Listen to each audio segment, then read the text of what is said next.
Pero bueno, nosotros tenemos en esta mañana la oportunidad de recordar, porque hay muchos tipos de mandamientos en la Biblia. Se pueden clasificar, cada uno tiene su nombre, ¿verdad?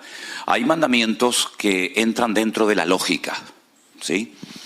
Mandamientos que incluso muchas constituciones de muchas naciones pues tienen leyes que están basadas, sin darse cuenta, queriendo o sin querer, en esos mandamientos que entran dentro de un sentido común: el no matarás, el no robar, el no cometer actos delictivos, ¿no? Todo eso está basado en el código moral de la Biblia, ¿verdad? Y son mandamientos que cualquier persona, aunque no sea creyente, pues los respeta, los acata, porque son mandamientos, ya digo, que entran dentro de una lógica, de un raciocinio, ¿no?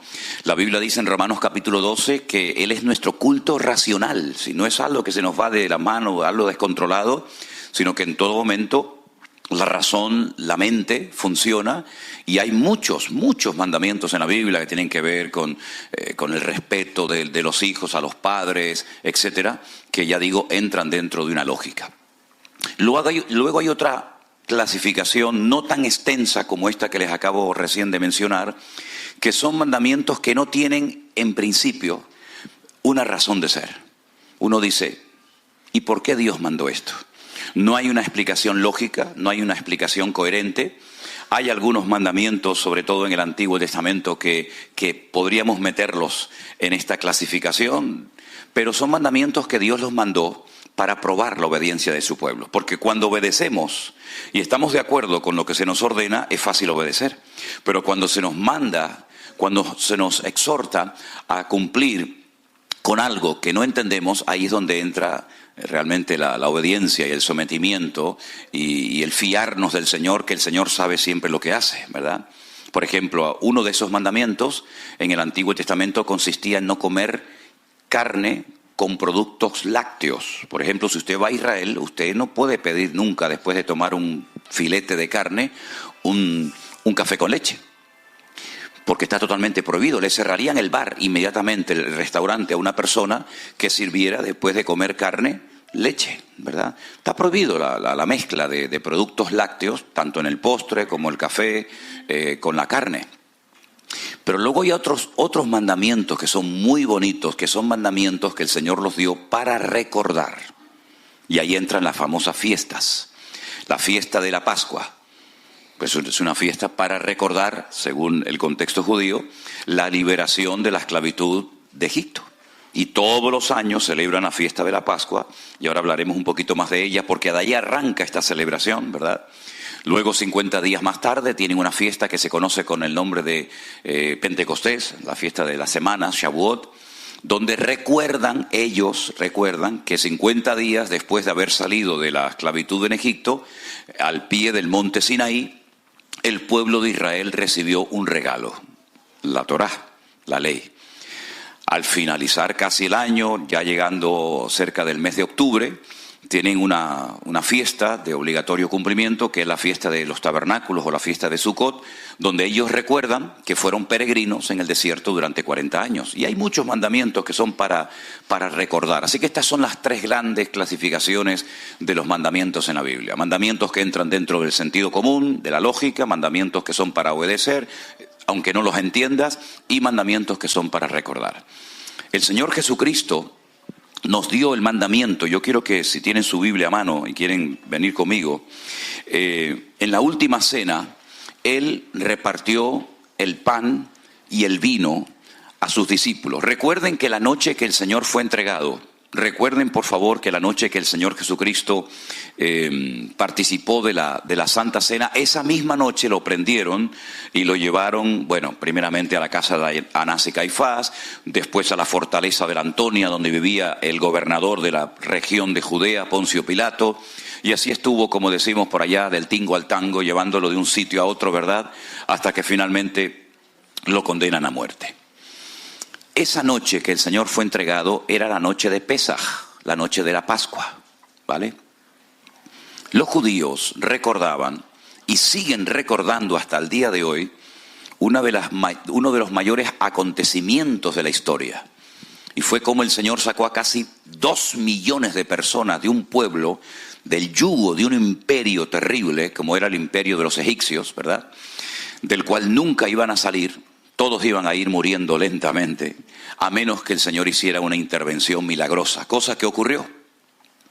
Esa noche se comía rápidamente, porque tenían que recordar que salieron muy rápidamente de la esclavitud en Egipto. Fíjense qué rápido salieron, que ni siquiera dio tiempo para que la masa fermentara, para que la masa leudara. Por eso se come una galleta cuadrada, que no sabe realmente a nada, que se llama la matzá, que es un pan sin levadura. Porque ya digo, no hubo tiempo ni siquiera para que fermentara la masa, porque tenían que salir rápidamente. Ellos comen todavía esa galleta sin levadura. Se hacen muchas preguntas en la mesa, muchas preguntas. ¿Y por qué salimos? ¿Y cómo salimos? ¿Y cómo salimos? ¿Y cómo fue? ¿Y cómo no fue? Hay una serie de juegos, de canciones. Hay una cosa que se llama el Dresdel, que es como una especie de trompo, para que me entiendan, que los niños juegan. Si aciertan la respuesta, se les da un premio. En fin, es una fiesta muy bonita. Tienen un plato de agua salada, muy salada, y unas hojas de hierbas muy amargas que las mojan en ese plato salado y se las comen, saben a rayos. Pero el agua salada les recuerda las lágrimas que derramaron sus antepasados en Egipto. Y esas hierbas amargas. ¿Hay aquí algún argentino? Los argentinos tienen unas hierbas que las comen las rabichetas, unas hierbas amarguísimas. Y eso les recuerda, sí, algo así, no sé cómo se llama. Y les recuerda el hisopo, ¿verdad? La brocha que utilizaron para pintar la puerta y el dintel de la casa, ¿sí? Comen cabezas de pescado, porque dice la Biblia que si obedecemos al Señor seremos cabeza y nunca cola. Todo es simbólico, todo es representativo. Tienen un postre que es como un ladrillo de color marrón, le echan mucha canela por encima, lo llaman el caroset, y lo comen para recordar los ladrillos que hicieron en Egipto para la construcción de los palacios y de los templos y las pirámides de los faraones. El plato fuerte de la noche, evidentemente, es el cordero, que lo tienen que partir de tal manera que ni un solo hueso sea quebrado. Y si es mucho para una sola familia, comparten con la familia de al lado. Y es que el Señor Jesucristo es el Cordero de Dios que quita el pecado del mundo, pero ni un solo hueso de Él fue quebrado. Todo es representativo de lo que pasó aquella noche. Tienen no una, discúlpenme lo que voy a decir ahora, pero yo les digo lo que es, 4 copas de vino delante de cada comensal en la mesa, hasta arriba. Y yo pregunté, ¿y por qué las llenan casi hasta arriba, que rebosan? Dice, porque la bendición tiene que rebosar. Si ponemos poquito, la bendición es corta, ¿no? Bueno, yo les digo lo que ellos hacen. Cada uno coja la cuchara y come lo que quiera, ¿no? Y entonces cada copa recuerda una promesa que el Señor le dio a ellos. Yo seré vuestro Dios, yo os libertaré de las tareas pesadas de Egipto, etcétera, etcétera. El papá de la casa, el que ocupa la cabecera, por decirlo de alguna manera, coge el pan, lo parte y dice, mirando a la cara de los que están sentados a la mesa, este es el pan de aflicción que comieron nuestros antepasados en Egipto, comamos de él. Y recuerdan la aflicción, la amargura de la esclavitud, porque la palabra Egipto en hebreo se pronuncia Mitzraim, y en hebreo hay 2 M's, 2 letras M, una que es abierta por abajo, y una que se llama la men sofit o la men final, que es la que se escribe al final de una palabra, que es un cuadrado, exactamente igual que un cuadrado. No hay ninguna abertura ni por los lados, ni por arriba, ni por abajo. Y eso es muy interesante, porque Egipto fue una puerta abierta para que ellos entraran, pero se convirtió en una jaula de oro. Ya no podían salir, solamente pudieron salir porque el Señor intervino y los compró y los redimió. Y por eso la palabra Pesaj, Pascua, significa saltar. Porque el ángel que el Señor envió a Egipto aquella noche, cuando iba por las casas y veía la sangre en la puerta, saltaba, pasaba, ¿verdad? Porque esa noche todos podían morir, los primogénitos, a menos que fueran un pueblo de obediencia, cubiertos por la sangre del Cordero en aquella época. ¿Qué les parece? No me digan a mí que no es bonito todo esto, ¿eh? Así que, mis queridos hermanos, esa noche el Señor Jesucristo, como buen judío que era, de la tribu de Judá, se levantó de la mesa y cogió el pan y no dijo lo que les acabo de comentar, sino dijo: esto es mi cuerpo que por vosotros es partido, haced esto en memoria de mí. Y se quedaron seguramente muy sorprendidos porque era la primera vez en la historia que se cambiaba la fórmula. Es que el Señor viene a romper estructuras. Lamentablemente hay gente que está tan estructurado y piensan que ya lo saben todo y encasillan a Dios en sus argumentos, ¿verdad? Y el Señor viene muchas veces a romper viejas estructuras y viejos moldes que tal vez funcionaron en su momento, pero que ya no van, porque el Señor dice que hace nuevas todas las cosas. Y cuando se levantó de la mesa, cogió la copa principal y no mencionó promesas del Antiguo Testamento para el pueblo de Israel, sino dijo: esta es mi sangre que por vosotros es derramado, ¿verdad? Así que es un momento muy importante para la iglesia para recordar nuestra liberación de nuestro Egipto espiritual, del pecado. Como el Señor nos liberó de las garras, no del faraón, sino del mismísimo Satanás, que ocupó, ¿verdad?, el corazón del hombre desde el jardín del Edén, cuando el hombre se desconecta de Dios, cuando el hombre obedece y cree más a los argumentos y a las ofertas de Satanás en vez de a la palabra de Dios. Cuando Dios le dijo: el día que coman de este árbol moriréis, y Satanás le dice: no moriréis. Dios os ha engañado. Dios sabe que el día que comáis de él seréis como él, le haréis la competencia y es cosa que él no quiere. Por lo tanto, ellos se fiaron más de la voz del enemigo que de la voz del Creador. Es un atentado tremendo contra la soberanía de Dios. Fijaros qué cosa tan interesante, lo digo entre paréntesis: para que Eva cayera en pecado, tuvo que venir Satanás en persona.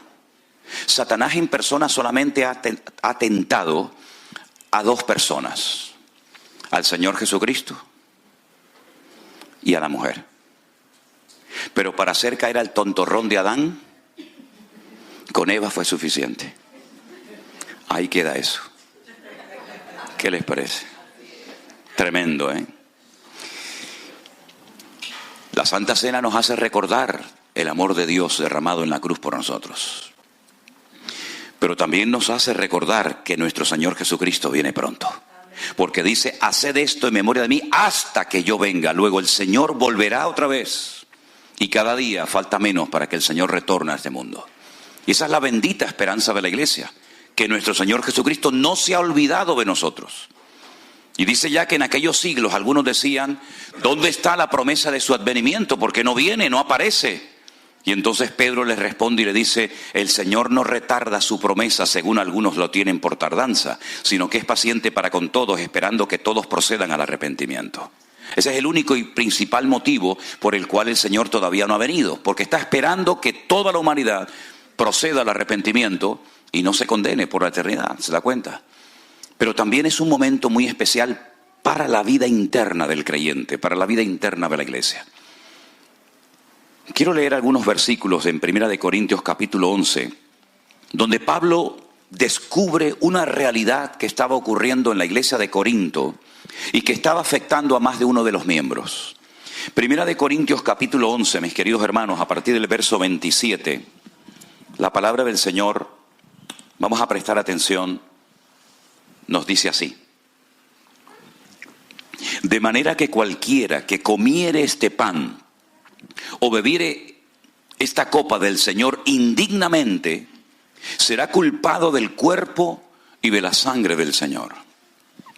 Por tanto, pruébese cada uno a sí mismo y coma así del pan y beba de la copa. Escuchen esto: porque el que come y bebe indignamente, sin discernir el cuerpo del Señor, juicio come y bebe para sí. Por lo cual hay muchos enfermos y debilitados entre vosotros, y muchos duermen. Enfermedad, debilidad y muerte, por participar indignamente sin discernir el cuerpo del Señor. Pero si nos examinásemos a nosotros mismos, no seríamos juzgados. Mas siendo juzgados, somos castigados por el Señor, para que no seamos condenados con el mundo. Así que, hermanos míos, cuando os reunís a comer, esperaos unos a otros. Si alguno tuviere hambre, coma en su casa, para que no os reunáis para juicio. Las demás cosas las pondré en orden cuando yo fuere. Es decir, había entrado ciertas enfermedades y debilidades, incluso algunos fallecimientos en la congregación, por haber tomado indignamente el cuerpo, o el pan y el vino en el nombre del Señor. Por lo tanto, es un momento para probarnos, para examinarnos a nosotros mismos. De nada sirve que digamos, yo estoy bien delante del Señor, si luego usted tiene problemas con el más próximo, con el más cercano. De nada sirve que su relación vertical con Dios, según usted, esté bien y ordenada y limpia, si después su relación horizontal con sus hermanos, con su marido, con su esposa, con sus hijos, con sus familiares, es un desastre. Esa no es la voluntad de Dios. La voluntad de Dios es que nuestra vida esté en orden dentro y fuera de la iglesia. Que nuestra vida esté bien alineada con el Señor y también, lógicamente, con nuestros hermanos. Es más, Juan es muy profundo en esto, y él llega a decir que si alguno en la iglesia se atreve a decir que ama a Dios, al cual nunca nadie ha visto, y aborrece a su hermano, el tal es un homicida. Porque el amor a Dios empieza por el amor al hermano, por el amor al prójimo. No podemos desconectarnos de la realidad interpersonal entre nosotros y decir que, bueno, yo vivo en la estratosfera, mi relación muy íntima y personal y hermética con el Señor, pero luego no tengo relación con nadie, no hablo con nadie, me peleo con todo el mundo. Esa no es la voluntad de Dios. El amor a Dios empieza por lo más cercano a nosotros, ¿verdad? Y por eso dice Juan que es mentiroso aquella persona que dice que ama a Dios y aborrece a su hermano. Por lo tanto, es un momento muy especial, muy bonito, muy interesante para que nos probemos y nos examinemos a nosotros mismos. La iglesia de Corinto era una iglesia con muchos dones, pero con poco fruto. Y aquí tiene que haber un equilibrio. Si usted dice que tiene muchos dones, pero luego no se manifiesta el fruto del Espíritu Santo en su vida, aquí hay un desorden. Y la palabra shalom, que es la palabra paz, viene de shalem, que es equilibrio. Tiene que haber un balance, tiene que haber un equilibrio, ¿verdad?, entre el don, el fruto y el don, y ambos se complementan. Dice que el apóstol Pablo le decía a los hermanos de Corinto, nada os falta en ningún don. ¡Wow! Tremendo, ¿eh? Nada os falta en ninguno de los dones. Y él menciona 9. Nada os falta en ningún don, pero sois carnales, sois niños en Cristo, os di a beber leche y no vianda, porque aún no sois capaces todavía, pues habiendo celos y contenciones entre vosotros, no sois carnales y habláis como los hombres. Entonces, parece como una incoherencia, ¿no? Una iglesia con tantos dones y sin embargo con tan poco fruto. Y eso es algo que se nos vuelve en nuestra contra, porque al mundo no se le gana por los dones, al mundo se le gana por la manifestación del fruto del Espíritu en nuestra vida. Al mundo no le importan los dones que usted tenga, porque al fin y al cabo prácticamente el 90% de los dones se ejercitan, se manifiestan de puertas para adentro, pero el fruto nos sirve para vivir la realidad, la cruda realidad del mundo en el cual Dios nos ha colocado a cada uno de nosotros. Así que, mis queridos hermanos, yo les invito a cerrar sus ojos en esta mañana y a orar a nuestro Dios y pedir que el Señor nos permita en esta mañana participar del pan y del vino dignamente, comprendiendo que no estamos cumpliendo un ritual ni una liturgia religiosa de la iglesia, sino estamos recordando la muerte, la resurrección, la venida de nuestro Señor Jesucristo pronto. Y también es un momento para que nos probemos y nos examinemos cómo estamos andando delante de Dios. ¿Cómo está mi relación con los más cercanos? Dice la Biblia que el que descuida a los suyos, escuche bien esto, el que descuida a los suyos, y esto va bien para las esposas, esto va bien para los maridos, esto va bien para todos. El que descuida su casa es peor que un incrédulo y ha negado la fe. Eso dice la palabra de Dios. Señor, por eso en esta mañana queremos participar dignamente de este momento tan especial que trae una renovación y un refrigerio espiritual a tu amada iglesia. Señor, bendice estos emblemas, estos símbolos que representan algo tan importante como es tu cuerpo, tu misma vida y tu sangre derramada por nosotros en aquella cruz. Gracias porque así como tú liberaste milagrosamente de la esclavitud, después de 400 largos años a tu pueblo de Israel de Egipto, a nosotros también nos has liberado de las garras del diablo. Y hoy podemos vivir en paz, en libertad, en esa libertad gloriosa y maravillosa de tu pueblo, de tus hijos. Y podemos proclamar hoy que tú eres nuestro Señor, que tú eres el que nos has liberado y nos has dado vida y vida en abundancia. Bendice este momento tan especial, tan lindo para nuestras vidas. Y ponemos todo en tus benditas manos, oh Dios, en el nombre de tu amado Hijo Jesús. Amén y amén. Pido a la iglesia que se ponga de pie. Tal vez el pastor José nos pueda ayudar ahí con un... Yo voy a pedir a un par de hermanas, tal vez... bueno, ya están listas. Que vayan comenzando a repartir y esperamos todos, gracias, esperamos todos para participar juntos, ¿sí? Pero tenga ahí su pan, su vino. Gloria a nuestro Dios. Amén. Yo recibí del Señor lo que también les he enseñado. Que el Señor Jesús, la noche que fue entregado, tomó pan y habiendo dado gracias dijo: tomad y comed, porque esto es mi cuerpo, que por vosotros es partido. Haced esto en memoria de mí. Participamos juntos, amados hermanos, del pan. Gracias a Dios.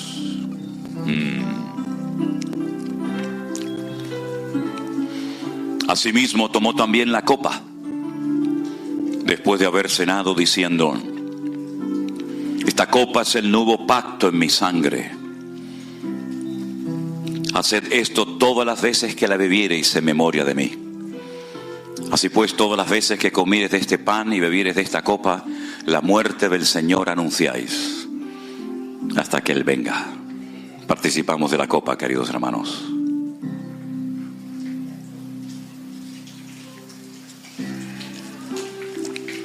Gracias, amado Dios.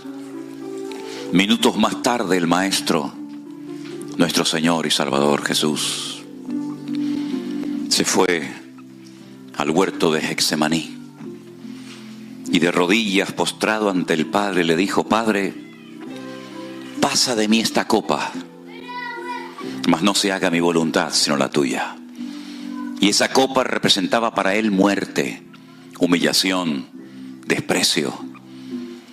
Pero él fue a la cruz porque sabía que era la única manera de que el hombre pudiera volver a conectarse con su Padre, con el Creador del universo. Fue tan terrible lo que pasó en el jardín del Edén, fue tan doloroso, que el Padre tiene que mandar a su Hijo unigénito al mundo para que ocupe nuestro lugar en la cruz, para que todo aquel que crea en Él no se pierda, mas tenga vida eterna. Fíjense las consecuencias del pecado. Fuimos nosotros, sí, nosotros, tú y yo, los culpables de que Él tuviera que morir de aquella manera tan terrible.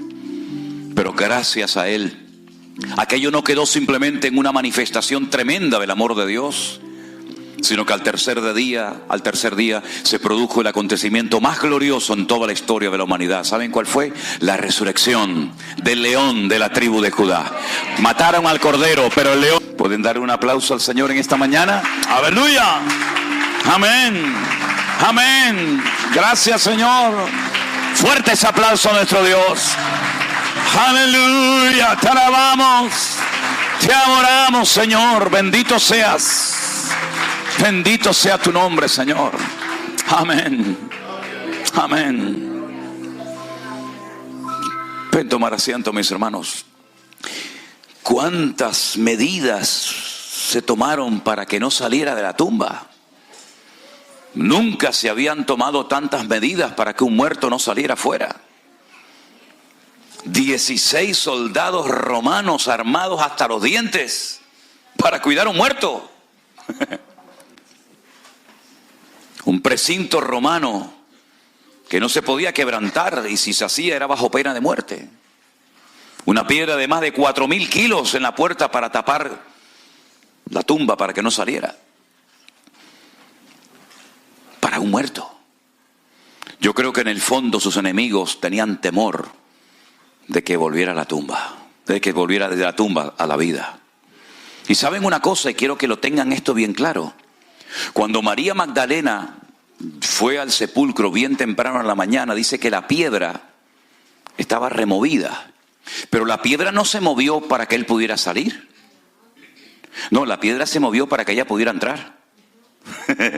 Es diferente. Claro, es que si no se mueve la piedra, ¿por dónde sale? No hay problema en eso. Él traspasaba las paredes.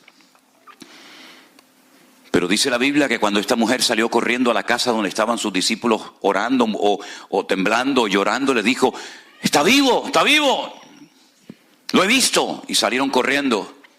Salió corriendo Pedro y Juan. Juan llegó pero no entró. Pero fíjese ahora lo que voy a decir. Dice que Pedro entró, vio y creyó. Fíjese los verbos. Entró, vio y creyó. Entiendo los dos primeros, pero el tercero, entró, está claro. Vio, vale. ¿Pero qué fue lo que vio para creer? Dice que vio los lienzos puestos allí. ¿Saben lo que yo hacía cuando me iba de casa para que mi padre pensaba que estaba en la cama durmiendo? Cogía 2 almohadas, las metía así debajo, como la película de Alcatraz. ¿Vio la película de Alcatraz? Entonces pasaba así y miraba el bulto y dice, bueno, el niño está durmiendo. El niño estaba en la Patagonia, ¿no? Los lienzos no explotaron, ¡pum! Y ahí salió el Señor, sino que estaban exactamente igual de bien colocados como si el Señor estuviera dentro. Solamente lo que le pone en la cabeza lo dobló, lo puso a un costado, pero el resto estaba como si estuviera él dentro. Y por eso cuando él entra y él ve aquello totalmente cerrado, él vio y él creyó, porque es imposible que pudiera salir si no hubiera traspasado aquella sábana para la honra y la gloria del Padre.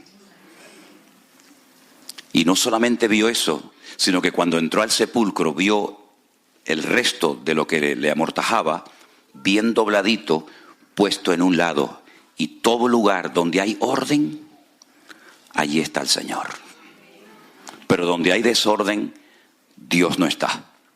Pablo dice, esto lo enseño en todas las iglesias. Nuestro Dios es un Dios de orden y no un Dios de confusión, como en todas las iglesias de la época enseñamos. Nuestro Dios siempre nos muestra que es un Dios de orden en todo, en la economía, en la familia, en la iglesia, cuando se manifiestan los dones del Espíritu Santo, en todo lo que hacemos en la vida.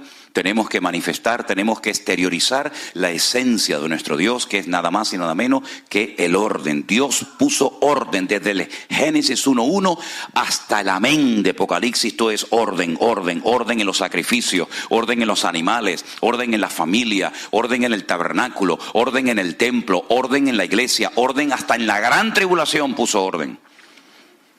Y dice, ahora viene esto, después viene lo otro, ahora son los sellos, ahora son las trompetas, ahora son las copas, ahora es el anticristo, ahora es el falso profeta. Y hay un orden hasta en el peor tiempo de la historia, ¿verdad? En el caos, en medio de ese caos hay un orden, porque Él es el que controla la historia. Y por eso nuestras vidas tienen que reflejar orden desde los pies hasta la cabeza. ¿Cuántos dicen amén? Gloria a Dios. Y Él estableció que en un momento puntual de la vida los padres iban al templo a presentar a sus hijos al Señor. Y hoy hay algunos padres que quieren presentar, son 3 niños los que van a presentar, a Christopher, a Alejandra y a Juliana. ¿Y los papás de ellos están aquí? ¿Sí? ¿Pueden pasar un segundito los papás con sus hijos, por favor? Gloria al Señor, qué bueno. ¿Quién es Christopher? Este es Christopher. No. No, pase, si hubiera. Por favor.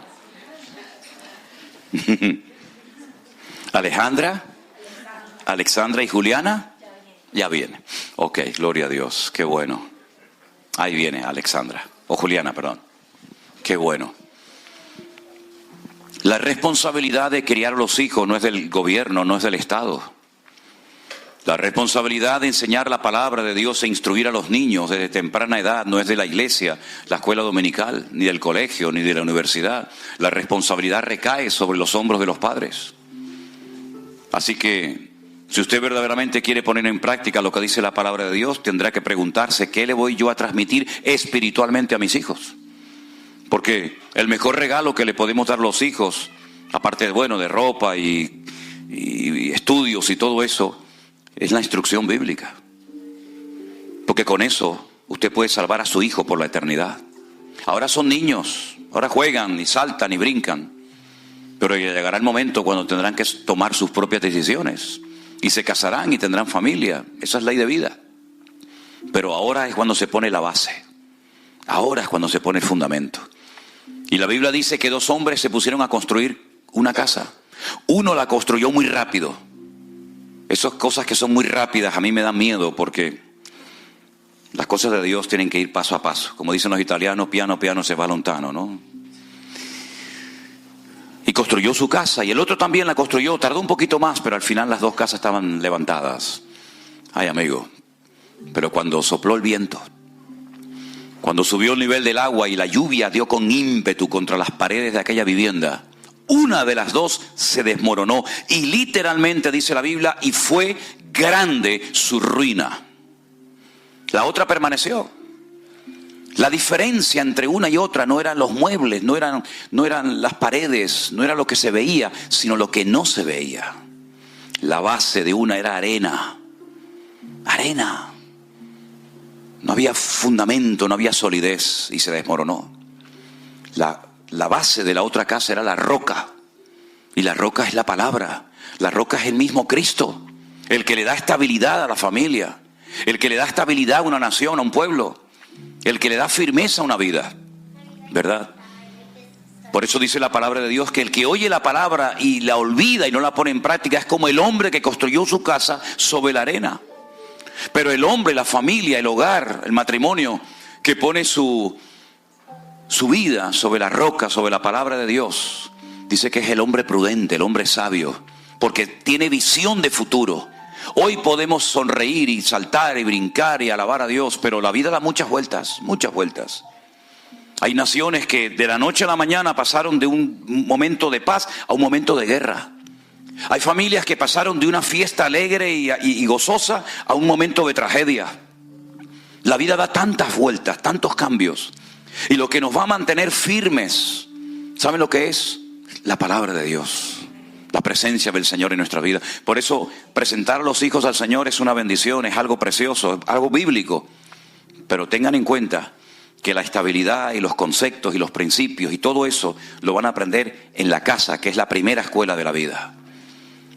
En la Biblia el papá era el responsable de transmitir el conocimiento a los hijos. Los hijos aprendían y aprenden hoy en día a leer la Biblia en la casa antes de ir a la escuela. El conocimiento se lo transmite el papá al hijo. Los primeros versículos, los primeros capítulos, los primeros libros de memoria que saben los niños, se los enseña el papá. Pero la mamá, que se llama en hebreo, de la cual viene la palabra emuná, le enseña, le transmite la fe. Por eso Pablo le decía a Timoteo, la fe que tienes ahora habitó primeramente en tu abuela Loida y después en tu mamá Eunice, y estoy seguro que en ti también. La mamá transmite la fe, que es el cordón umbilical que nos conecta con Dios. Ya estaba ese niño, ya estaba esa niña conectado con su madre a través del cordón umbilical, ¿verdad? Y por ahí le pasaba el alimento, y por ahí le pasaba todo lo que necesitaba para fortalecerse. Y ahora la mamá sigue conectado con ese hijo de una forma diferente, pero transmitiéndole la fe, por la forma como habla, por la forma como actúa, por la forma como reacciona. La mamá es la que aporta la fe al niño y el papá el conocimiento. ¿Ustedes están dispuestos a trabajar en equipo para criar a estos hijos? Bendito sea Dios. Vamos a ponernos una vez más de pie, hermanos. Y bendecimos a estos niños y a estas familias. Que Dios les guarde y les bendiga. Y que sean niños sanos, que te amen, Señor, y te sigan todos los días de su vida. Y que le des muchísima sabiduría a los padres, Señor, para que puedan en el nombre de Jesús criar a sus hijos en el temor de Dios. Guárdales de malas influencias, guárdales en la escuela, guárdales de malas amistades, Señor. Guárdales de peligros y accidentes. Que tus ojos estén abiertos de noche y de día sobre estos hogares, sobre estos papás. Señor, dale sabiduría para que puedan atenderlos y educarlos como tú lo harías en lugar de ellos. Dale sabiduría, Señor, para responder a sus preguntas cuando las hagan. Que sean ejemplos, Señor, de fe, de paciencia, de amor, de tolerancia, de perdón. Y que puedan ver en sus padres un reflejo del amor de Dios. Y que nunca olviden lo que aprendieron en el hogar. Márcales hoy, Señor, y cuídalos durante todos los días de su vida. Los presentamos delante de ti y pido que bendigas y bendigas grandemente a estos padres, a estas madres, Señor, en el nombre de Jesús. Que tú les des mucha sabiduría, Señor, a sus familiares, para que puedan, Señor, educar a estos niños en el temor de Dios. Tu palabra dice: instruye al niño en su camino, y aun cuando fuere viejo no se apartará de él. Gracias, Señor, por ellos. Los bendecimos en esta mañana en el nombre, sobre todo nombre, de nuestro Señor Jesucristo. Amén y amén. Damos un fuerte aplauso a nuestro Dios.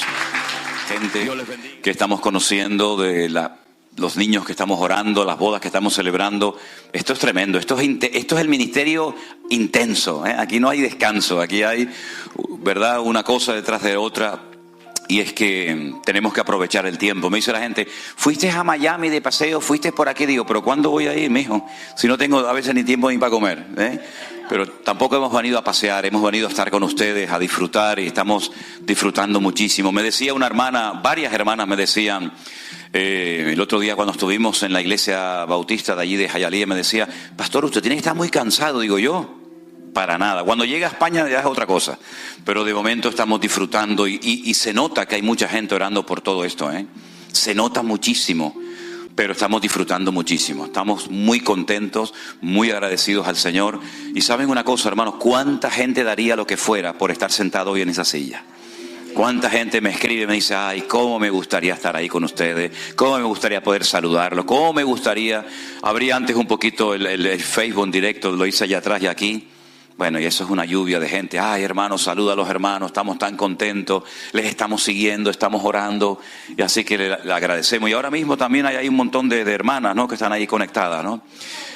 El del grupo 1. Vamos a darles un aplauso a todas las hermanas que nos están viendo en esta mañana. Dios les bendiga. Me dijo una vez una persona: oye, pero ustedes en la iglesia virtual no tienen hombres. Dice: pues todos son mujeres. Digo, oye, bueno, algunos hay, gracias a Dios, ¿no? Algunos hay. Pero la proporción de... Sí, no, yo sé. La proporción es una goleada arrolladora de mujeres contra los hombres, ¿eh? Por un hombre hay 20 mujeres, ¿no? Vamos a entrar ahora en una parte diferente del culto, de la reunión, porque yo había anunciado ayer que los que tuvieran alguna pregunta la pudieran hacer, pero antes de darle lugar a ustedes a preguntas y yo contestar preguntas que tenemos aquí, quisiera compartir con ustedes algunas cosas que considero necesarias, ¿ok? Gracias, ya, ok, gracias, hermano, te lo agradezco. No, es que como me encanta la música, me voy con él y me tengo que ir para aquí ahora. Gracias, te lo agradezco. Miren, la iglesia virtual está compuesta por personas de muchos trasfondos. Hay gente que viene de un contexto ultra pentecostal. Otras personas vienen de un ambiente tal vez más conservador. Unos fueron educados en una línea doctrinal tal vez diferente a la de otras. Y ya el Señor me venía preparando hace años, cuando yo me casé con Elena, que ella procede de otra denominación diferente a la que yo pertenecía en aquel momento. No sé si en Estados Unidos se conoce o se llama igual una denominación, un grupo de iglesias. En España se conoce como asambleas de hermanos. Son iglesias muy conservadoras, donde la mujer usaba el velo, la mantilla, ¿sí? No podían orar. La mayoría de lo que se cantaban eran himnos con muy buena base doctrinal, pero iglesias muy conservadoras. Yo me convertí en una iglesia de las Asambleas de Dios, donde lo más importante era hablar en lengua. El que no hablaba en lengua era un pobre desgraciado. Si no tenía opción a nada. De hecho, ni pastor podía ser, ni predicar, ni nada, porque era la meta, y cuando llegabas a la meta ya no había más. Cuando comenzamos a realizar viajes a Israel hace, pues me parece que ya vamos por 16 o 17 años, cuando nos encontrábamos en el aeropuerto, fuera en Madrid, en Barcelona o en Tel Aviv, resulta que nos encontrábamos con hermanos de una línea y con hermanos de otra línea, y cuando llegaba la hora de la comida y salíamos de paseo y eso, se notaba alrededor de la mesa a veces como un ambiente que lo podías cortar así con una tijera, ¿no? Porque uno decía, no, hay que hacer esto, y el otro decía, no, hermano, eso no se puede hacer. Y lidiar con todas esas personas, hablamos ya de cientos y cientos de personas que hemos llevado a Israel, pues no es fácil. Pero yo creo que ha sido toda una escuela y una preparación para poder trabajar en la iglesia virtual.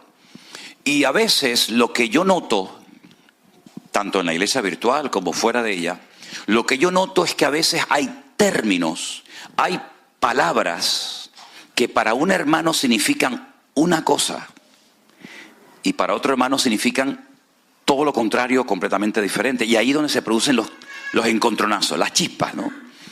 Hace muchos años cayó en mis manos un libro que lo escribió el doctor Billy Graham. Él ya está en la presencia del Señor, como bien saben ustedes. Manual del Obrero Cristiano, creo que se llamaba algo así. Ellos hacían muchas campañas evangelísticas y pedían muchos voluntarios para asesorar y aconsejar a la gente. Y resulta que en ese libro, creo que al final de las páginas, decía, por ejemplo, bautismo. ¿Qué significa para un cristiano evangélico la palabra bautismo? Y ponía más o menos lo que era.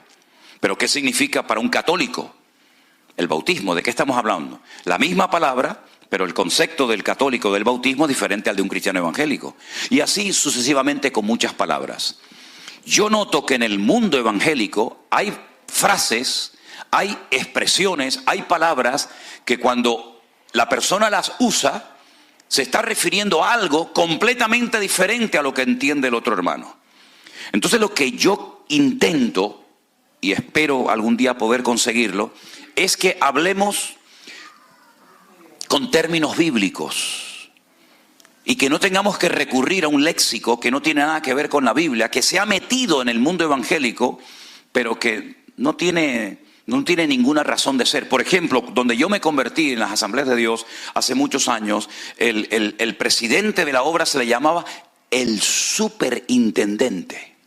Claro, cuando te decían viene el superintendente, mirábamos al cielo, pensábamos que iba a venir volando, ¿no? Como una especie de Superman, y al final, y después era el mini intendente, era una cosita así, ¿no? Pero unos términos, ¿verdad? Y se han metido términos dentro de las iglesias que parecen como muy espirituales, pero que no son realmente términos que tienen un fundamento bíblico. Entonces, a mí me gustaría en esta mañana primeramente aclarar una serie de cosas.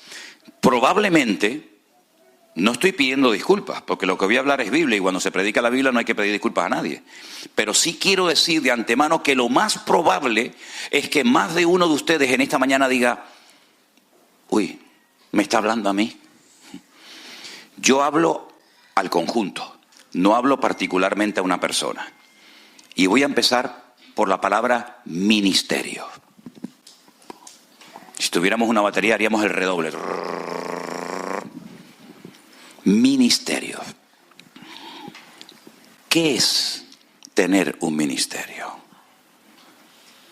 Porque hay gente que dice, yo tengo un ministerio. Yo me fui de la iglesia porque no me dejaban desarrollar mi ministerio. Entonces, la Biblia habla de ministerios. Existen hoy en día personas con ministerio. ¿Para qué son los ministerios? ¿Quién los da? ¿Cómo sé que tengo un ministerio? ¿Cómo funcionan? ¿Cómo se manifiestan?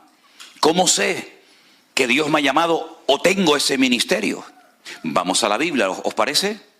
Efesios capítulo 4, por favor. En Efesios capítulo 4, carta que el apóstol Pablo escribe desde la cárcel, dice la palabra del Señor así. Si me permiten un segundito mientras van buscando en Efesios 4. Segundito.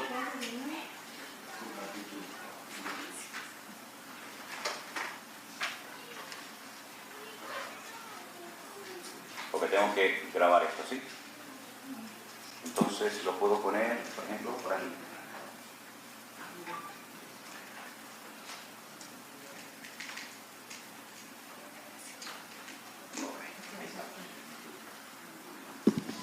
Vamos a ir a Efesios capítulo 4 y vamos a leer algo muy interesante que tiene que ver con esto que vamos a definir en esta mañana, el ministerio. Efesios capítulo 4, dice a partir del versículo 11. Efesios 4:11. Él mismo constituyó a unos apóstoles, a otros profetas, a otros evangelistas, a otros pastores y maestros. 5 apóstoles, profetas, evangelistas, pastores y maestros. ¿Con qué finalidad? ¿Cuál es el objetivo?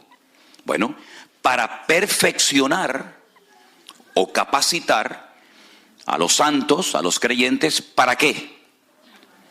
Para la obra del ministerio, para la edificación del cuerpo de Cristo, es decir, la iglesia.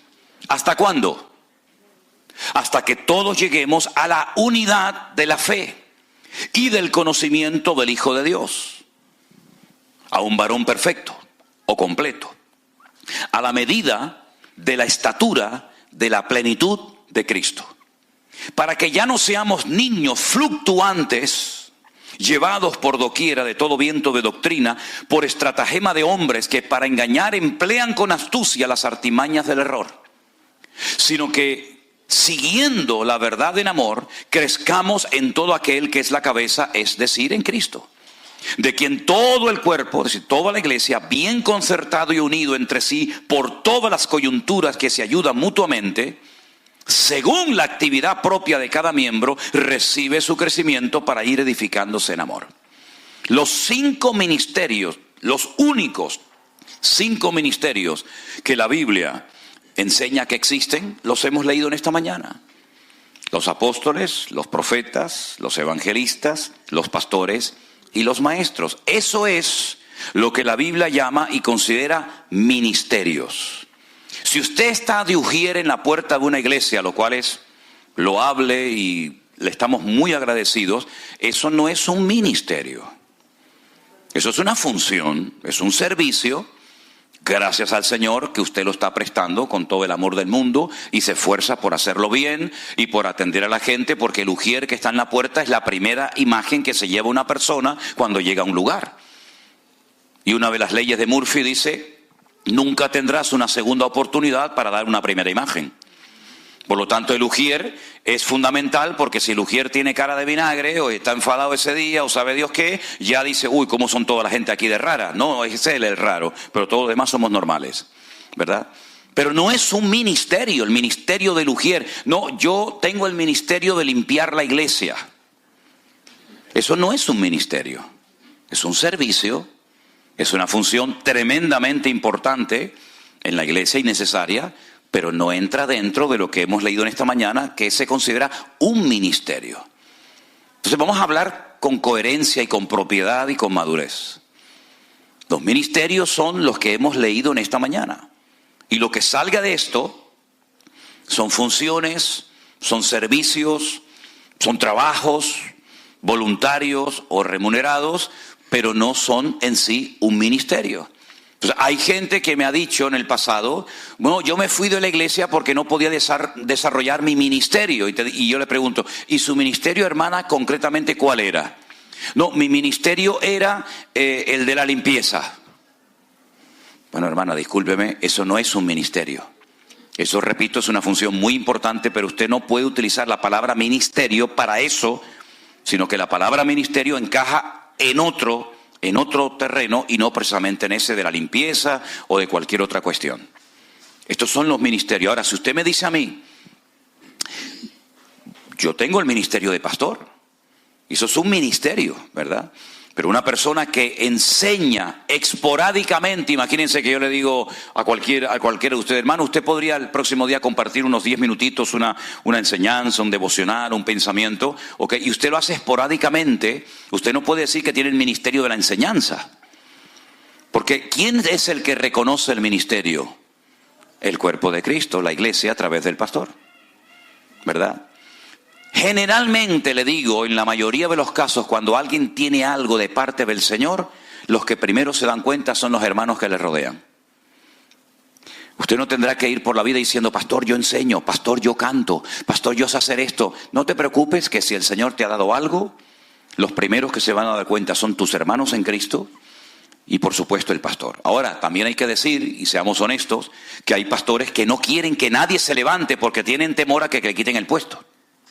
Pero en nuestro caso, créanme que es todo lo contrario. Yo no tengo ningún temor de que nadie me quite el puesto, porque el puesto no me lo dieron ustedes, el puesto me lo dio el Señor. Y lo que Dios da, nadie te lo quita. Al contrario, estamos orando para que Dios cada día levante más hombres y mujeres preparados y cualificados para poder servir con efectividad en el reino de Dios. Pero ¿queda bien claro lo que es y lo que no es un ministerio? ¿Sí? Ok. Hablemos de los dones. Después tienen opción para hacerme todas las preguntas que quieran, no se preocupen. Hablemos de los dones. Me dice, pastor, a mí me gustaría que a mi niño me lo pusieran alabanza porque él tiene el don de tocar la guitarra. Vamos a 1 Corintios capítulo 12, que en esta mañana hemos estado en 1 Corintios, ¿verdad? 1 Corintios capítulo 12, el título es Dones Espirituales. Vamos a leer los dones. 1 Corintios 12, a partir del versículo, vamos a leer a partir del versículo 4, si queréis. Ahora bien, hay diversidad de dones, pero el Espíritu es el mismo. Y hay diversidad de ministerios, pero el Señor es el mismo. Ya hemos leído los ministerios. Y hay diversidad de operaciones, pero Dios, que hace todas las cosas en todos, es el mismo. Y ahora sumen los dones que ahí se mencionan. A cada uno les dada la manifestación del Espíritu para provecho. A este les dada por el Espíritu palabra de sabiduría, número 1. A otro, palabra de ciencia. ¿Cuántos van? 2. Según el mismo Espíritu. A otro, fe. Ya van 3. Por el mismo Espíritu. A otro, dones de sanidades por el mismo Espíritu. 4. Versículo 10. A otro, el hacer milagros. Versículo 5. A otro, profecía. 6. A otro, discernimiento de espíritus. 7. A otro, diversos géneros de lenguas. 8. Y a otro, interpretación de lenguas. ¿Cuántos son en total? 9 dones. 9. Pero todas estas cosas las hace uno. Y el mismo Espíritu, repartiendo a cada uno en particular como Él quiere. Porque así como el cuerpo es uno y tiene muchos miembros, pero no todos los miembros del cuerpo, siendo muchos, son un solo cuerpo, así también Cristo. 9 dones que, si profundizáramos más en cada uno de ellos, los podríamos clasificar en 3 grupos. Yo todo esto me lo sé de memoria. Yo no sé si ustedes van a ser capaces de retener todo esto, pero si no, esto queda grabado, no se preocupen. Hay dones de expresión, hay dones de revelación, ¿verdad? Y hay dones como de conocimiento. Los dones de expresión, la misma palabra los dice, si usted no habla, el don no fluye. El don de hablar en otras lenguas, si no se puede expresar, cuando el don de lengua es para que la gente en la iglesia lo oiga, y a continuación entra en operación el siguiente don, que sería el de interpretación de dichas lenguas, ¿verdad? Son dones que para fluir, para manifestarse, usted tiene que hablar. Hay otros dones que son literalmente dones de revelación, el don de ciencia. El don de ciencia se manifestó en Pedro en la iglesia primitiva en una ocasión cuando un matrimonio habían vendido una propiedad, se llamaban Ananías y Zafira. Ellos habían sustraído una parte del dinero, pero le querían hacer creer a Pedro y a la iglesia que lo estaban dando todo. No era obligación darlo todo. No era un mandamiento bíblico que el que tuviera un terreno, una finca, un campo lo vendiera y lo diera a la obra. No era obligación. La gente lo hacía libre y voluntariamente. Usted podía vender un terreno y decir, bueno, voy a apartar una parte para mí y voy a apartar una parte para la obra del Señor. Pero ellos lo que hicieron era, sustrajeron, ambos se pusieron de acuerdo, una parte, y le querían, repito, hacer creer a la iglesia y a Pedro que eran gente muy generosa y que lo estaban dando todo. Cuando llegan a la iglesia, ¿verdad? Cuando llega el hombre, Ananías, y le dice, Pedro, aquí traigo todo el dinero que me han dado por el terreno, por la herencia que he recibido, y Pedro le dice, ¿esto es todo lo que te dieron? Y él dice, sí, todo lo estamos dando. Al momento cayó muerto. Y lo cogen los jóvenes, se lo llevan y lo entierran. Como a las 2 o 3 horas más tarde, llega la mujer, Zafira, y le vuelve a preguntar, Pedro, ¿están dando todo a la obra? Te estoy dando la oportunidad de ser sincera. No, mire, hermanos, yo estoy dando una parte que Dios ha puesto en mi corazón y el resto nos quedamos nosotros. Muy bien, no hay ningún problema. Tu marido acaba de ser enterrado hace un rato y a ti te van a pasar lo mismo. Y la sacaron. Yo una vez dije, si cayeran muertos hoy en día todos los hipócritas en las iglesias, tendríamos funerales todos los días. Tendríamos montañas de muertos allá afuera. Porque en la iglesia no se puede vivir de las apariencias. Con la apariencia podemos engañar y manipular las cosas a las personas, pero no podemos engañar a Dios, porque Dios sabe en el fondo lo que eres y lo que no eres, lo que tienes y lo que no tienes. ¿Se da cuenta? Ese es el don de ciencia. ¿Cómo sabía Pedro que estaban engañando? Porque Dios se lo reveló. Ese es el don de ciencia. Cuando le dijo el profeta Eliseo a Giesi, ¿de dónde vienes? ¿Yo? Yo no he ido a ninguna parte. Sí. Tú sí has ido detrás de Naamán, ahora el que el Señor ha sanado de lepra. Quiero decirte que por tu avaricia, porque yo no te mandé y tú le dijiste a él que yo te mandaba para que nos diera algo, y tú cogiste lo que él te dio, lo escondiste creyendo que nadie te veía, y quiero que sepas que tú y toda tu descendencia para siempre seréis leprosos. Y la lepra de Naamán se te pegará a ti y a tu descendencia. Son cosas tremendas que ocurren en la Biblia, ¿verdad? Y eso es don de ciencia. Todos los dones se ven en operación en la vida del Señor Jesucristo. Absolutamente todos los dones. Pero ¿dónde está el don de tocar la guitarra? ¿No hay satanistas que tocan muy bien la guitarra? ¿No hay ateos que tocan muy bien la guitarra, el piano, la trompeta, el saxo, la batería o lo que sea? Eso es un talento. Eso es un talento, no es un don, porque el don es instantáneo. ¿Lo tiene o no lo tiene? El talento hay que tratarlo, hay que cultivarlo. Si usted quiere aprender a tocar un instrumento, si usted quiere aprender a cantar, si quiere aprender a un idioma diferente, usted tiene que trabajar, tiene que estudiar, tiene que esforzarse. Así que el talento se va cultivando paulatinamente, es progresivo, el don es instantáneo, ¿verdad? Aunque la persona evidentemente no sea perfecta. Así que no hablemos, no atribuyamos a personas que tienen el don de esto o el don de aquello, porque los dones ya los hemos leído esta mañana, pero hay otra lista en Romanos capítulo 12 de otros dones que ahí se mencionan. Hemos mencionado 9 en Primera de Corintios 12, pero en Romanos capítulo 12 hay otra lista y son los siguientes. Aquí se mencionan unos cuantos más. Romanos capítulo 12, versículo 4. Porque de la manera que en un cuerpo tenemos muchos miembros, pero no todos los miembros tienen la misma función, así nosotros, siendo muchos, somos un cuerpo en Cristo y todos miembros los unos de los otros. De manera que teniendo diferentes dones según la gracia que nos es dada, ahora este sí se repite. El de profecía, úsese conforme a la medida de la fe, o de servicio, en servir, el que enseña en la enseñanza, el que exhorta en la exhortación, el que reparte con liberalidad o generosidad, el que preside con solicitud, el que hace misericordia con alegría. ¿Se dan cuenta? Son otros dones. Tal vez no tan conocidos como los de Primera de Corintios 12, pero al fin y al cabo no dejan de ser dones del Espíritu Santo. Entonces, mis queridos hermanos, estos son los dones que menciona la Biblia. Primera de Corintios 12, Romanos capítulo 12, lo que salga de ahí será un don, un talento, algo que usted ha aprendido, pero no se puede considerar un don del Espíritu Santo el que usted juegue bien al fútbol, el que usted pinte muy bien las paredes, o usted haga cuadros, ¿verdad? Eso no es un don, son talentos, son habilidades que también forman parte de la vida, pero no podemos decir bíblicamente, usted tiene el don de pintar lindos cuadros. Es un gran pintor, pero eso no es un don del Espíritu Santo, ¿ok? Ok, antes de seguir adelante, de lo que estoy hablando, que he hablado de ministerios y de dones, ¿hay alguna pregunta? ¿Algo que quieran preguntar que tal vez no haya quedado lo suficientemente claro y usted dice, ¿me podría explicar un poquito más esto o aquello? ¿Alguien tiene alguna pregunta? Si alguien tiene una pregunta, levante la mano, le vamos a poner un micrófono para que usted haga la pregunta, para los que están en casa puedan escuchar su pregunta y entonces con toda libertad la puede hacer. ¿Alguien tiene alguna pregunta sobre lo que he hablado hasta ahora? Hermana, escuchamos su pregunta. Ponle el micro.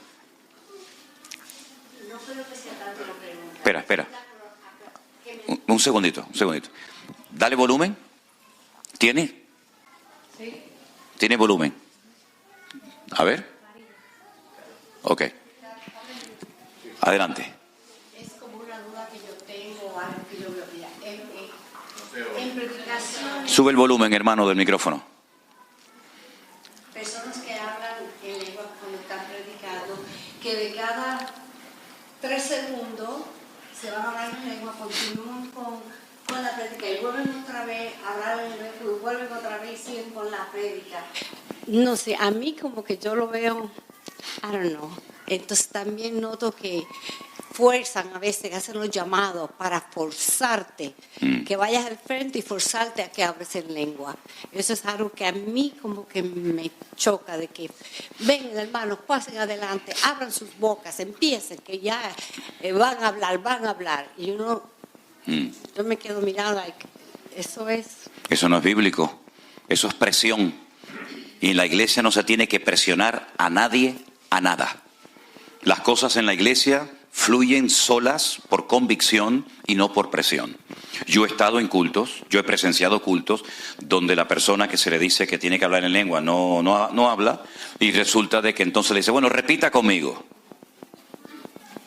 Y yo digo, ¿cómo que repita conmigo? Y entonces ya le enseñan 4 o 5 palabras o frases, y entonces ya ha sido bautizado en el Espíritu Santo. Un aplauso al Señor. Oiga, ya somos mayorcitos, ¿sí? Eso no es así. En la Biblia no hay ni un solo caso de ningún apóstol, de ningún discípulo, de nadie que presionara a una persona para hablar en lengua. De hecho, Pablo en 1 Corintios dice, ¿hablan todos lenguas? ¿No? ¿Son todos apóstoles? ¿Tienen todos dones de sanidad? El Señor reparte como Él quiere. ¿Por qué se ha hecho un sobreénfasis a ese don en particular y no a otros? ¿Por qué no se dice, a ver, vamos a orar para que todos en la iglesia tengan don de servicio? Nunca he visto eso en ninguna iglesia. Vamos a orar para que todos tengamos el don de misericordia o de exhortar. Pero sin embargo se ha hecho un sobreénfasis desde hace unos siglos a esta parte, porque nació aquí en los Estados Unidos un movimiento, ¿verdad?, de que lo importante, lo trascendental, lo fundamental era hablar en lenguas.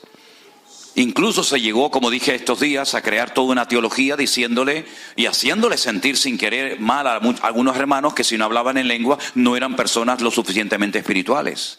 Y no podían ni siquiera ejercer ninguna función dentro de la iglesia, ni siquiera en el ministerio sirviendo al Señor, ¿verdad? Presionar a una persona para que hable en lenguas es un disparate, no es bíblico, no es correcto. Y además no hay una obligación, no hay un deber de que todo creyente tiene que hablar en otras lenguas. No hay una obligación, no es algo prioritario, algo fundamental, en absoluto. Es uno de tantos dones que hemos leído en esta. Y otra cosa, dice el apóstol Pablo, y hay todo un capítulo que es el 12 y el 14 de 1 Corintios, que dice, si entran en la iglesia y todo el mundo está hablando en lengua, ¿no dirán que estáis locos? Si la gente nos critica injustamente, bueno, lo aguantamos.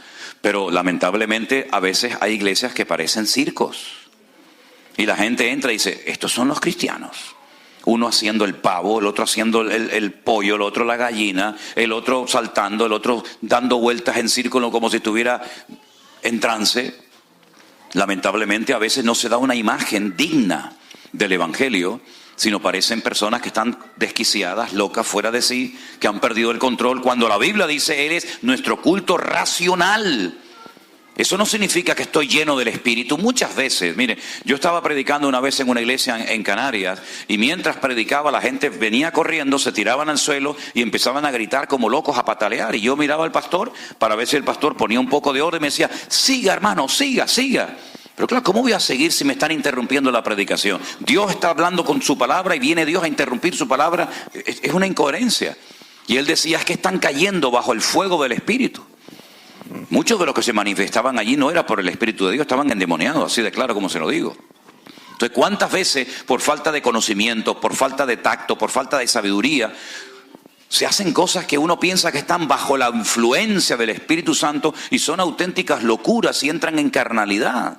Yo fui a predicar una vez a una iglesia y delante de mí había una señora que después de una alabanza empezó a decir, como si estuviera profetizando, ¿no?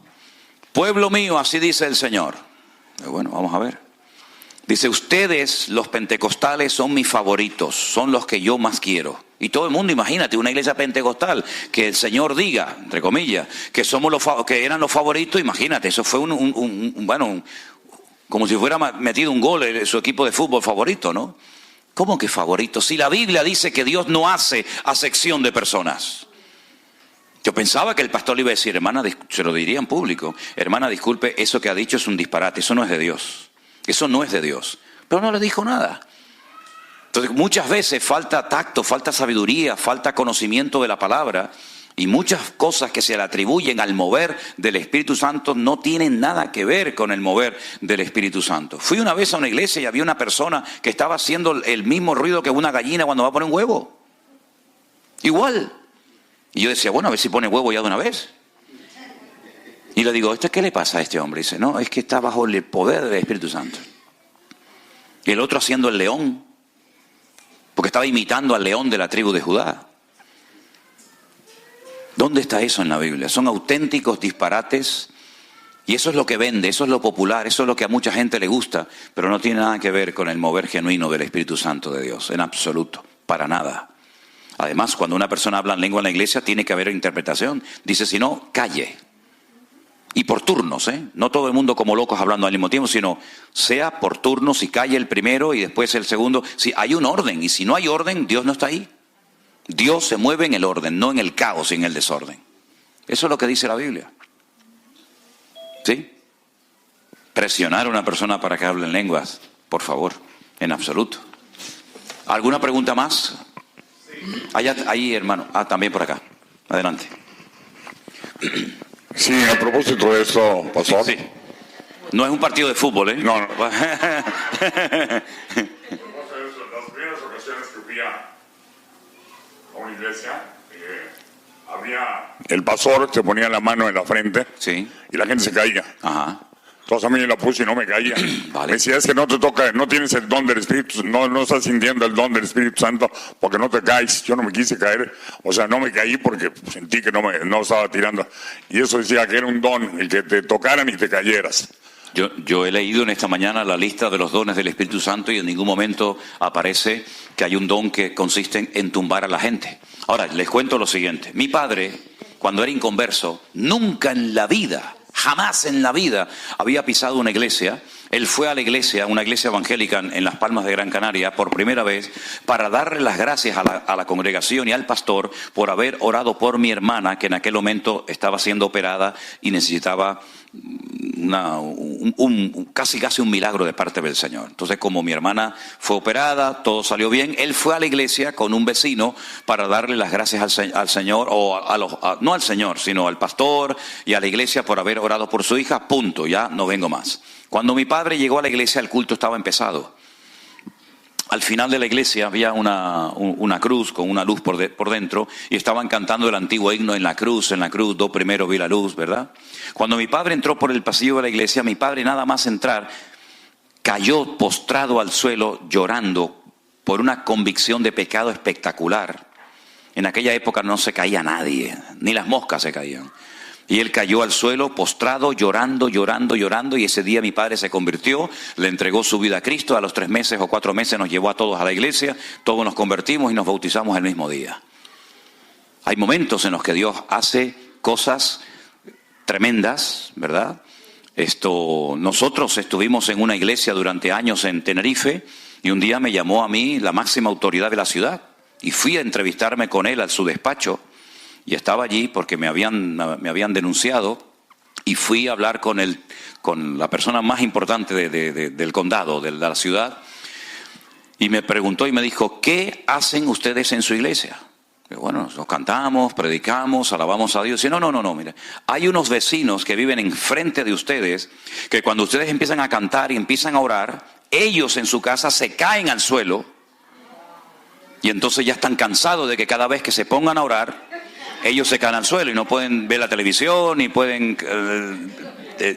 Y yo le dije, yo no tengo ni la más remota idea de lo que usted me está diciendo. Yo sé que me han rayado el coche me parecía una cebra, lo tenían rayado para arriba, para abajo, y los vecinos me decían, sal, te lo están rayando ahora. Y le dije, mejor que no salga. mejor que no salga, pues yo me conozco. Pero usted es un tonto. Digo, no, prefiero no salir. Y mi coche era, ya te digo, una cebra, arriba, abajo, con un clavo, con un destornillador. Bueno, pero yo no sabía que a ese señor le estaba pasando eso con su señora cuando estaba en su casa. Yo durante años fui evangelista, no fui pastor, no era maestro, sino que predicaba en las calles 1 semana, 2 semanas, 3 semanas, 1 mes, predicando todos los días en la calle. Y durante la predicación, gente inconversa, gente de macumba, de umbanda, de estas religiones extrañas, comenzaban a caerse en las calles. Y yo miraba para todos lados y decía, ¿pero qué está pasando aquí? La gente caía por el poder de Dios.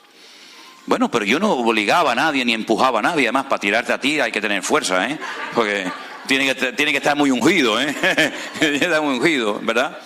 Entonces, hay gente que empuja, hay gente que finge, hay gente que se tira. Hay de todo en esta vida. Como decía mi abuelo, en este mundo, hijo, hay para todo. Pero no es un don. También hay gente que empuja. Yo fui una vez a una iglesia y mandaron a todos pasar adelante, cosas que a mí me ponía enfermo, pero pasé adelante y el muchacho me empujaba y me empujaba y me empujaba y yo le dije, ¿tú quieres que yo me tire? Pues claro, él diría, se cayó Manolo Sierra, él le daba caché, no le daba categoría, ¿no? Y digo, ¿tú quieres que yo me tire y te quedes ya tranquilo? Porque me tienes loco, ya me estás mudando para atrás, me va a dejar un agujero aquí en la frente, ¿no? Entonces, no es ningún don, se convirtió en una moda que en Argentina, cuando yo fui en el año 90 a Argentina, te obligaban después de la predicación a orar por todo el mundo, pero es que las iglesias eran de 2.000, 3.000, 4.000 personas, y estaba hasta las 3 y 4 de la mañana, ora por este, ora por el otro, porque los que se caían, el pastor era un hombre importante, si no se caían, el pastor era menos importante y no te invitaba más. Son simplemente modas, son modas que van y vienen, pero no tienen absolutamente nada que ver con esto. Si yo no me caigo, no significa de que el Señor no me está bendiciendo. ¿Cuándo comenzaron 120 personas al mismo tiempo a hablar en otras lenguas? Y dice la Biblia que fueron llenos, como nunca nadie jamás ha sido lleno del Espíritu Santo. En Pentecostés, en Jerusalén, estaban todos sentados. Lo dice, estaban todos unánimes sentados. Allí no se cayó nadie. Y aquello era genuino de parte del Señor. Ahora, cuando vinieron a aprender al Señor Jesucristo durante la noche en el huerto de Getsemaní, y Jesús dijo, ¿a quién vienen a buscar? Dice, a Jesús, dice, yo soy. Así, ¡brum!, se cayeron todos al suelo. Se levantaron y lo llevaron a la cruz, así que no les sirvió de nada que se cayeran. Pablo cayó al suelo, Daniel cayó al suelo temblando. Juan en la isla de Patmos dice, cuando le vi caí como muerto a sus pies, pero él puso su diestra sobre mí y me dijo, no temas, yo soy el primero y el último, ¿verdad? Juan también cayó postrado al suelo, pero el ángel Gabriel se le presentó a Daniel en Babilonia y quedó muerto de miedo, temblando, y se le presentó el ángel Gabriel a María y ni se inmutó y le dijo, ¿cómo será todo esto? Dios respeta la individualidad de la gente. Obligar a la gente a que se caiga o no se caiga me parece una falta de respeto. Dios se mueve como quiera. Y si Dios quiere hacer algo, que lo haga Él, pero no el hombre. Esa es mi opinión. ¿Sí? Por allá había una pregunta, hermano Gregorio.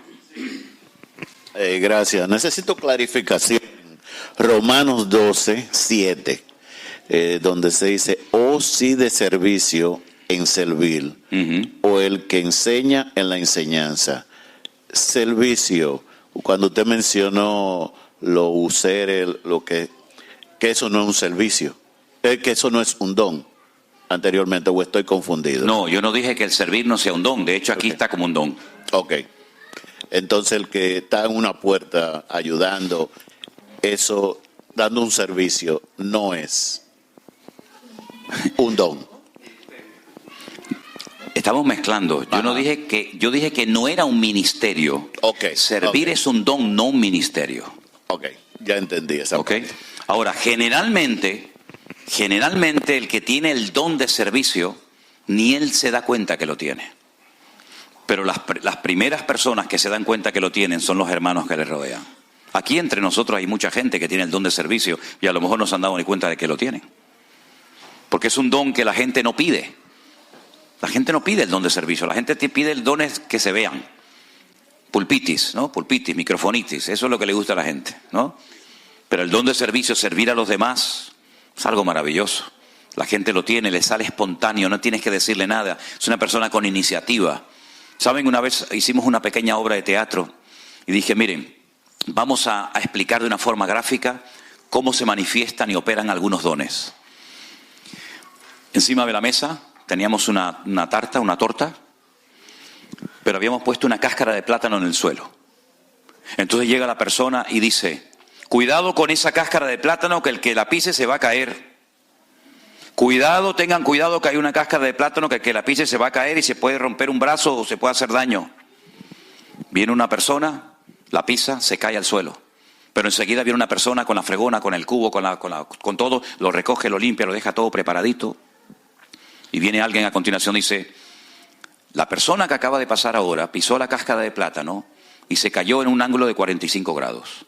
A continuación esa persona tuvo que ser llevada al hospital donde fue atendida, estuvo 3 meses escayolado en una cama, de vuelta que dale, no sé qué, no sé cuánto. Pero llega otra persona y dice, ¿y qué pasó? No, que al tropezar tumbó la tarta. No se preocupen, ¿cuánto vale la tarta? Muchacho, corre, vete a comprar inmediatamente una. Pero aparecía otro por allí y decía, a ver, tú coge la fregona, tú vete para allá, coge al muchacho al hospital, cómprame una tarta. ¿Cuáles fueron los dones que se manifestaron ahí? El profeta vino y dijo, se van a caer, lo estoy diciendo más. Al profeta, al que predica la palabra, muchas veces al que menos caso se le hace. ¿Quién fue el que dio una explicación de lo que había sucedido? El maestro. ¿Y quién fue el que fue corriendo a buscar la tarta? El que tiene el don de servicio. Pero después vino alguien y le dijo, hermana, ¿te pasó algo? ¿Qué te ocurre, mi niño? Levántate. El don de misericordia, ¿verdad? Y cada uno de los dones se va manifestando de una forma natural en la vida de la gente. Y a veces la gente ni se entera, ni se percata que tienen. Pero son dones tan importantes y tan necesarios dentro de la congregación. Ahora, puede ser que una persona esporádicamente se ponga en una puerta para dar la bienvenida a la gente. Y no necesariamente tiene el don de servicio. Pero el que tiene el don de servicio le sale por todos los poros de la piel. No hay que decirle nada. Él se pone, él limpia, él friega, él va. Él no quiere ni que le digan gracias. Él no depende de nadie, sino que él disfruta sirviendo a los demás. Y eso es un don. Hay gente que le gusta que le sirvan y hay otros que le encanta servir a los demás. Entonces son dones muy hermosos que se pueden terminar convirtiendo en algo que es algo evidente y que la iglesia reconoce de una forma clarísima. ¿Por qué? Porque es algo que sale por todos los poros de su cuerpo y tiene evidentemente un don. Pero no se puede mezclar la palabra don con la palabra ministerio porque son dos cosas completamente diferentes. Digo para hablar con propiedad. Si una persona tiene el don de servir y quiere decir, como lo dicen, yo tengo el ministerio de servir, bueno, dígalo, pero yo le enseñé que la forma correcta de hablar no es esa. La forma correcta de hablar es lo que dice la Biblia, pero después cada uno que haga lo que quiera, ¿sí? ¿Alguna pregunta más? No sé si respondí a su pregunta, hermano Gregorio. ¿Sí? Ok. Déjeme que responda a una pregunta que me mandaron, porque son personas que llevan tiempo esperando una respuesta. Esta pregunta la manda un hermano que se llama Pablo desde Argentina y dice así.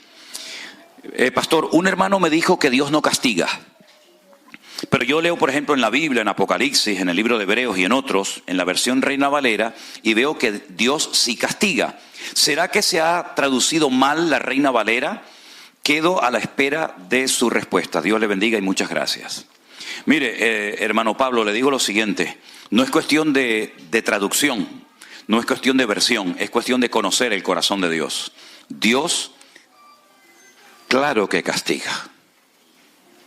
Es un Dios de amor, pero dice la Biblia que Dios también es un Dios justo. Y lo que pasó en Sodoma y Gomorra, ¿quién produjo la destrucción de Sodoma y Gomorra? ¿El diablo? ¿O fue Dios? ¿Quién mandó el diluvio? ¿Satanás? ¿O lo mandó el Señor? ¿Quién fue el que creó el infierno? ¿Satanás? ¿O lo creó el Señor para Satanás y todos sus demonios? ¿No dice la Biblia en la carta del que fuera a los hebreos que Dios al que ama castiga o disciplina? Claro que Dios castiga, pero castiga al desobediente, castiga al pecador, castiga al que no guarda la palabra de Dios. Pero al obediente lo honra, lo premia, lo bendice y lo usa. Así que no es cuestión de que la Reina Valera esté mal traducida, es cuestión de que conozcamos el corazón y la naturaleza de nuestro Dios y veamos que el que dijo la paga del pecado es la muerte, no fue el hombre, no fue la iglesia, sino fue Él en su palabra. Por lo tanto, las consecuencias del pecado, tanto a corto como a largo plazo, son terribles. Cuando Adán y Eva pecaron, bueno, no pasa nada, que se queden en el jardín del Edén. No, fuera de aquí. Los expulsó, ¿por qué? Porque Dios castiga y no tolera el pecado, y ese es nuestro Dios. Amén, hermanos. ¿Hay alguna pregunta más que quieran hacer en esta mañana los que están aquí? ¿Usted otra vez, hermana? Venga, para no No. Aquí estamos para aprender. No se preocupen. Adelante. ¿Qué tiempo de la creación de Adán y Eva a que fueron expulsados del paraíso? ¿Se sabe? Miren, según la Biblia, y esto es interesante que lo sepan ustedes, de Adán a Cristo hay 4.000 años. Y de Cristo a nosotros, 2.000 y pico. Es decir, la historia bíblica van por 6.000 años. ¿Quiere decir que el mundo tiene 6.000 años? No. El mundo no tiene 6.000 años. Y ahora les voy a poner un ejemplo. Miren, nadie sabe exactamente cuánto tardó Dios en expulsar a Adán y Eva del jardín del Edén cuando pecaron. Probablemente fue el mismo día. No creo que hubieran pasado 300 años hasta que Dios dijo, los voy a expulsar. Yo creo que fue algo instantáneo. Es mi opinión. Pero por otra parte tampoco sabemos cuánto tiempo estuvo Adán y Eva en el jardín del Edén. ¿Cuánto tiempo estuvieron? ¿Una semana? ¿15 días? ¿Un mes? ¿Un año? Entonces, hermanos, si usted dice que la historia bíblica son 6.000 años, desde Adán a Cristo 4.000 y de Cristo a nosotros 2.000, ¿y qué ocurre cuando, por ejemplo, descubren un hueso y dicen, no, este hueso tiene 25.000 millones de años? Cuando descubren un mamut o un dinosaurio, dicen, no, bueno, mire, vamos a hacer una cosa. ¿Cómo se llama aquí? ¿Un globo? Eso que se infla, ¿no? El globo, vale. Si cogiéramos un globo totalmente desinflado, y cogiéramos un rotulador y le pintáramos así unos ojitos, una nariz y una boca, y midiéramos la distancia entre el puntito A y el puntito B, entre el ojo derecho y el ojo izquierdo, nos daría a lo mejor 1 centímetro. ¿Sí o no? Ok. Si inflamos el globo, y ya el globo no es así, sino el globo es enorme, ¿cuánta distancia hay entre el punto A y el punto B, entre el ojo derecho y el ojo izquierdo? A lo mejor, póngale 25 o 30 centímetros. ¿Cuál es la medida correcta? Las dos son correctas, pero uno está vacío y el otro se estiró por el contenido del aire, del oxígeno que se le metió dentro. ¿Ok?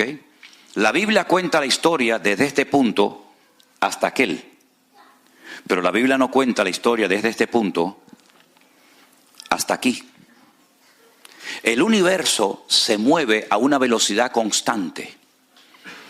Por lo tanto, por el tiempo que transcurre y por la velocidad constante que tiene, se puede saber más o menos la antigüedad del universo. El universo se mueve a una velocidad constante, ¿ok? Entonces, ¿qué es lo que ocurre?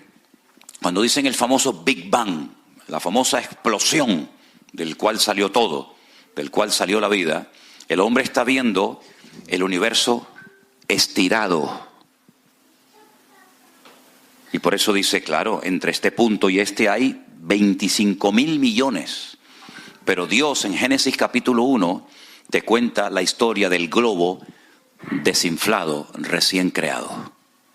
Es como si tú pones aquí un prisma y le entra la luz y te pones al otro lado y dices, bueno, por aquí me salen 7 colores, pero por aquí solamente me llega uno, que es el blanco. ¿Quién está contando la verdad? Depende de dónde estés. Si yo estoy a este lado del prisma, veo que le entra un rayo blanco, la luz del sol. Pero si estoy al otro costado, veo que la luz se ha dividido en 7 colores diferentes. Los dos están contando la verdad, depende del lado en el que te encuentres.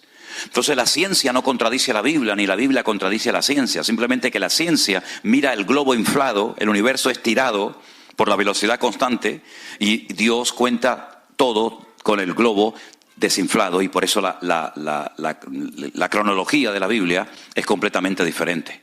Por otra parte, no nos olvidemos que hay muchas formas de contabilizar el tiempo. Por ejemplo, ustedes aquí tienen millas, nosotros no usamos las millas, usamos los kilómetros. Ustedes tienen yardas, nosotros tenemos otras medidas. El sistema métrico decimal ustedes no lo usan, usan otro sistema, tanto de peso como de medidas, etcétera. Pero también el tiempo se puede medir de diferentes maneras. ¿Cuántos calendarios existen? Muchísimos, muchísimos. Está el calendario gregoriano, está el calendario judío, está el calendario chino, está el calendario árabe. Entonces depende del calendario que usemos, estamos en una época o estamos en otra, ¿verdad? El calendario gregoriano, que es el nuestro, ¿quién lo inventó? Un cura, un papa, Gregorio. Y hay un fallo de 4 o 5 años, porque los que inventaron los números que usamos hoy en día nosotros son los árabes. Antes de los árabes se utilizaban los números romanos. Entonces el 0 no existía en el número romano, ¿verdad? Y él inventó un calendario, pero ya existía otro calendario. Nuestro calendario gira, el sol queda quieto y es la tierra la que gira alrededor del sol en los dos movimientos, traslación y rotación. Pero sin embargo, el calendario bíblico no gira en torno al sol, sino en torno al ciclo lunar. Y por eso el calendario bíblico tiene 360 días y el calendario solar o el nuestro actual es 365 días. Por eso, para unir ambos calendarios, a veces han puesto lo que se llaman meses preñados. En vez de un año con 12 meses, cada cierto tiempo añaden un 13º para que sea un calendario de 13 meses, para poder unir uno con otro. Cuando usted estudia escatología bíblica, usted no puede sacar los cálculos según nuestro calendario porque no le salen. Porque el calendario bíblico es mucho más corto. Nosotros decimos, por ejemplo, en nuestra cultura, ahora estamos hoy, ¿qué es? Viernes. Hoy es viernes. ¿Cuándo va a ser sábado? ¿Cuándo es el sábado? No. El sábado empieza esta noche, ¿a qué hora? No, a las 6 no. A las 12:01. Ahí empieza el sábado. En la Biblia no. En la Biblia empieza al día siguiente cuando ya se ven 3 estrellas en el cielo. Cuando ya se oculta el sol, ya es sábado. Yo he recibido hoy mensajes de Israel donde me dicen Shabbat Shalom, feliz sábado. ¿Por qué? Porque dentro de un ratito en Israel será sábado con la caída del sol. Cuando naturalmente una mujer ya no tiene luz para enhebrar una aguja, ya es el día siguiente. Entonces son formas diferentes de contabilizar el tiempo. Así es que es muy importante saber todos estos detalles, porque hay muchas personas que han dado fechas y han puesto cálculos y no coinciden, porque la forma de medir el tiempo en la Biblia, ¿no dijo el Señor, el día tiene 12 horas? Y uno dice, no, el día tiene 24. Pero Él dijo, el día tiene 12 horas. Por eso cuando Él dijo el día y la hora, nadie la puede saber, claro que no, porque cuando en Europa es de día, aquí es de noche, y cuando unos se levantan, otros se acuestan, y es totalmente imposible jugar con el tema de fechas, que lamentablemente muchos se han dedicado, incluso hasta últimamente, a estar con este jueguecito, y después pasa lo que pasa, ¿se dan cuenta? ¿Alguna pregunta más, hermano? A propósito del tiempo. Sí. Tengo un pariente, pastor también, Armando Trucín, que acaba de disculparse, porque dio una fecha del advenimiento. Mucha gente, escuchado muchos pastores, inclusive usted, que dicen ya está muy próximo. Entonces mi pregunta es, hablando del tiempo, ¿próximo puede ser una semana o 1000 años? Próximo es próximo y dar una fecha es dar una fecha. Son dos cosas completamente diferentes. Hoy falta un día menos para la venida de Cristo que ayer. Hoy falta un día menos. Yo estoy más cerca de la venida de Cristo que el apóstol Pablo. Ellos vivían con la expectativa de ver el retorno inminente de Cristo, pero evidentemente no fue en su época. Ok, ¿qué es lo que ocurre? Recuerden que el Salmo 90 dice que para el Señor un día son 1000 años y 1000 años es un día. Esto es muy importante porque cuando ustedes hay una letra, la primera letra del alfabeto hebreo, que no es una letra, es un comodín, es una letra que es lo que tú quieres. Puede ser A, puede ser E, es lo que tú quieras. En el primer versículo de la Biblia aparecen 6 letras Aleph. Aleph, Elef son 1000. Es decir, la Biblia te va a relatar en un periodo de tiempo una serie de cosas que van a ocurrir. Entonces, conociendo el tiempo, conozco la señal que se va a producir en mi época. La señal del profeta Jonás no es para nosotros, la señal del profeta Jonás fue para la generación del Señor Jesucristo, ¿vale? Pero en cuanto a la venida del Señor, ¿qué es lo que falta? Bueno, es que habría que clarificar qué es la venida del Señor y qué es el arrebatamiento de la iglesia. Porque son dos cosas completamente diferentes. ¿Qué es lo que está esperando el creyente? ¿Que venga Cristo o que seamos arrebatados con Él? Ahí no te... Bueno, es que ahí habría que clarificar. Ok, Vamos a leer un versículo bíblico que nos va a dar, y vamos a ir, pienso yo que concluyendo, porque si no podemos, yo por mí no tengo prisa, pero por ustedes más que nada, vamos a leer unos versículos bíblicos que son muy clarificadores para responder a la pregunta de nuestro hermano. En 2 de Tesalonicenses, por favor, apréndanse este capítulo de memoria, lo pueden hacer sin ningún problema. El capítulo 2 de 2 de Tesalonicenses es de vital importancia, sobre todo para nosotros hoy en día. Y dice así la palabra del Señor. Estamos en 2 de Tesalonicenses, capítulo 2, versículo 1. Con respecto a la venida de nuestro Señor Jesucristo y nuestra reunión con Él, os rogamos, hermanos, que no os dejéis mover fácilmente de vuestro modo de pensar, ni os conturbéis, ni por espíritu, ni por palabra, ni por carta, como si fuera nuestra, en el sentido de que el día del Señor está cerca. La palabra venida del versículo 1 es la palabra parausía. Hay dos palabras griegas para definir la venida del Mesías. La Biblia profetizaba dos. Una, como siervo sufriente que ya se produjo hace 2000 años, y la palabra epifanía. Y la segunda palabra para hacer referencia a la segunda venida del Señor Jesucristo visible es parausía. Luego tendríamos que leer en el verso 1 con respecto a la parausía, es decir, con respecto a la segunda aparición visible del Señor Jesucristo. Ojo a los datos que va a dar el Señor. Nadie os engañe, verso 3, nadie os engañe en ninguna manera, porque no vendrá, ¿quién? El Señor. El Señor no vendrá. Repito, no vendrá el Señor, ¿hasta cuándo? Hasta que venga la apostasía y se manifieste el hombre de pecado, el hijo de perdición. Definamos estos dos conceptos. ¿Qué es apostasía y qué es la manifestación del hombre de pecado y el hijo de perdición? La apostasía es el descontrol, la anarquía en el mundo total. No hay moral, no hay principio, no hay valores, no hay nada. Dice el Espíritu claramente que algunos apostatarán de la fe, se darán marcha atrás, abandonarán los caminos del Señor, ¿verdad? Todo será un caos, un desorden total y absoluto. ¿Eso ha comenzado a ocurrir o todavía no lo vemos? Hay que estar ciego, ¿no? Hay que estar ciego. Vayan a Europa para que vean lo que es aquello. Vayan a las Islas Canarias para que vean lo que es aquello. Sodoma y Gomorra por 20, del 1 de enero al 31